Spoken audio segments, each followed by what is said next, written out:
é o tamanho da sua fé. Isso eu acredito que Jesus seja capaz de dizer e você também é capaz de perceber. Ao longo do ministério que exerceu, Cristo ele se deparou com diferentes homens e mulheres e ele era capaz de mensurar o nível, o tamanho de fé de cada um.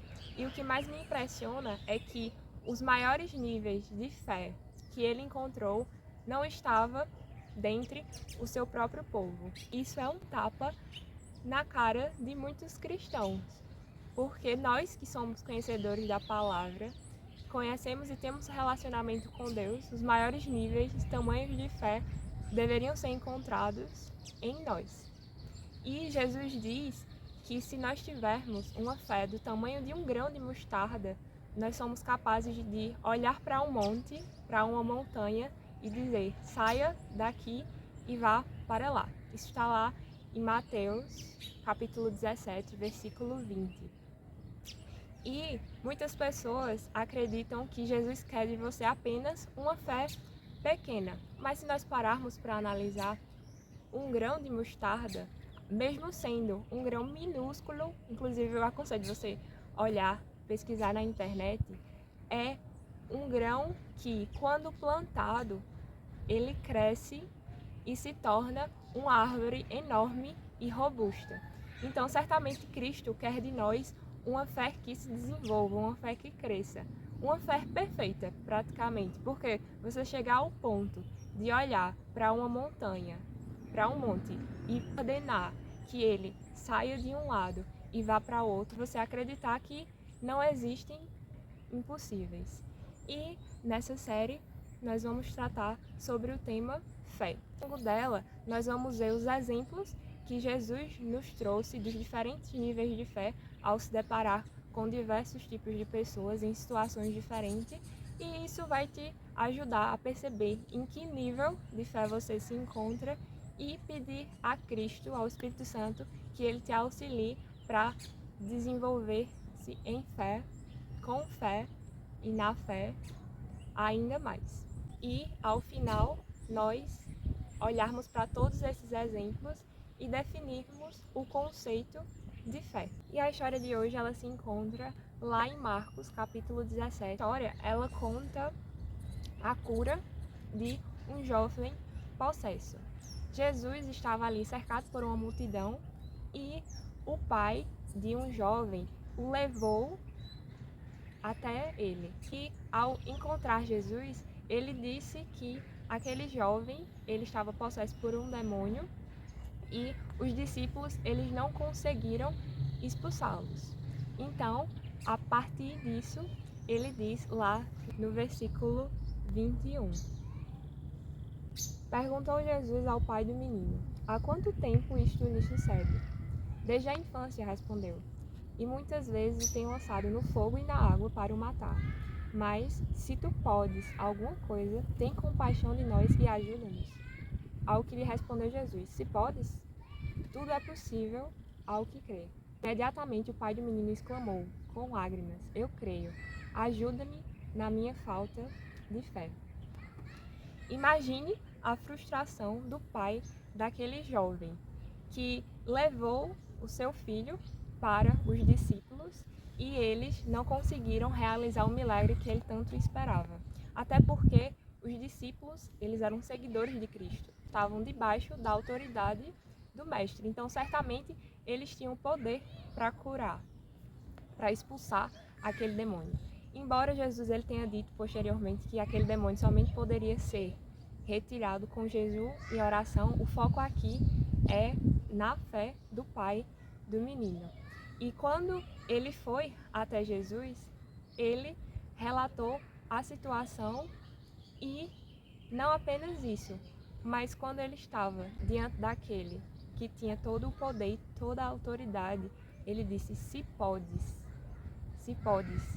fazer alguma coisa, faz por compaixão. E Jesus disse, podes, tudo é possível ao que crê.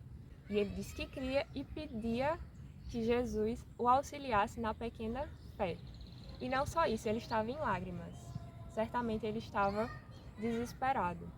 Esse é um tipo de fé pequena, uma fé que, mesmo acreditando ser possível, não confia totalmente. Uma fé que está apegada às circunstâncias, às limitações, às impossibilidades. Perceba que, mesmo ele estando diante de Jesus, ele acreditava ser possível, mas ele tinha uma certa dúvida de: será? Nisso, nós podemos tirar duas lições. A primeira é que, na maioria das vezes, nós recorremos a diversas pessoas para nos socorrer, para nos ajudar.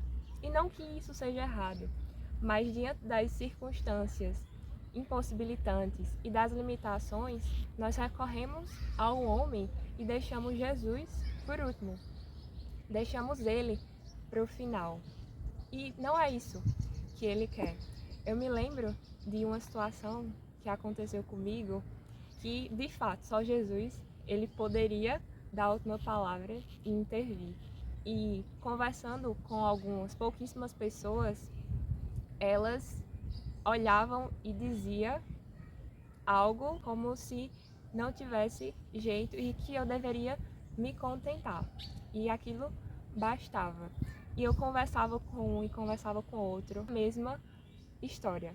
Apenas uma pessoa, ela ainda teve o vislumbre de apontar um caminho e ainda disse: olhe, você fale com Deus, você apresente a Ele. Só que eu estava tão frustrada e olhando para as impossibilidades e as limitações que eu nem cogitei levar para Deus. Isso eu já estava angustiada, chorando muito, muito, muito. Quando, de fato, eu parei, eu disse: não, agora eu vou conversar com Deus. E Ele respondeu-me e resolveu a situação. Então eu pensei: poxa, tinha para que eu ter falado com várias pessoas, várias assim, foram poucas, mas tinha necessidade de eu ter recorrido primeiro a elas, sabendo que elas não poderiam me ajudar e até iam acreditar o quão minha fé era vacilante e o quanto de tempo eu perdi, né? Porque eu deveria ter primeiro recorrido a ele, não ter ficado atrás de pessoas que não poderiam resolver a situação e ter chorado, me angustiado tanto. E a segunda coisa que nós podemos aprender que mesmo que as pessoas elas não possam te ajudar, te auxiliar, embora elas tenham recursos limitados ou possam até de alguma forma amenizar um pouco a situação, isso não significa que Deus, que Jesus, ele não consiga te ajudar.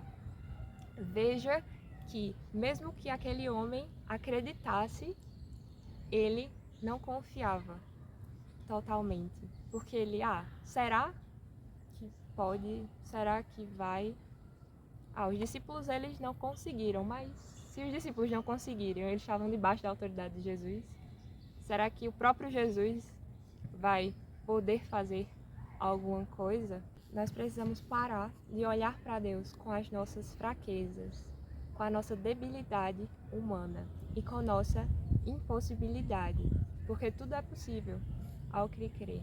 Entretanto, nós temos também que ter a sabedoria e a maturidade suficientes para entender que, ainda que creiamos, dentre todas as impossibilidades, Deus é soberano e Ele sabe o que é melhor para mim e para você.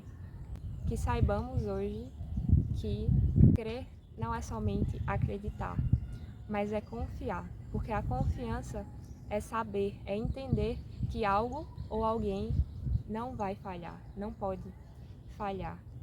Que bom que aquele homem reconheceu que, embora ele acreditasse, a confiança dele não era total. Hoje, Cristo nos chama a olhar para a grandeza dele e não para as circunstâncias limitantes ou impossibilidades. Ele não quer apenas que você creia, ele quer que você confie totalmente, porque ele é capaz de todas as coisas.